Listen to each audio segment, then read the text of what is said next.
Градоначалникот на град Скопје Орце Георгиевски најави дека во изминатите денови се реализираат засилени активности за уредување на водна, со цел подобрување на условите за престој и зголемување на безбедноста на посетителите. Како што информираше преку социјалните мрежи, во пресред на периодот кога се очекува зголемена посетеност, се спроведува акција за кастрење на нараснатата вегетација, како и уредување на велосипедските патеки.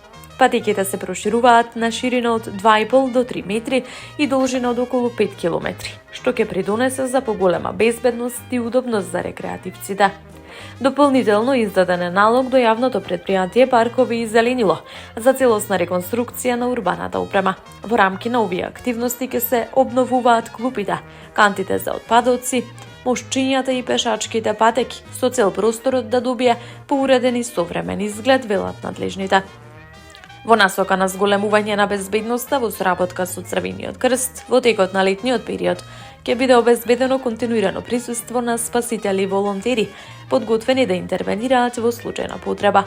Активностите на терен ги реализираат екипи од јавните претпријатија, кои секојдневно работат на одржување, уредување и заштита на оваа парк шума, која важи за едно од најзначајните природни богатства и омилено место за рекреација на скопјани.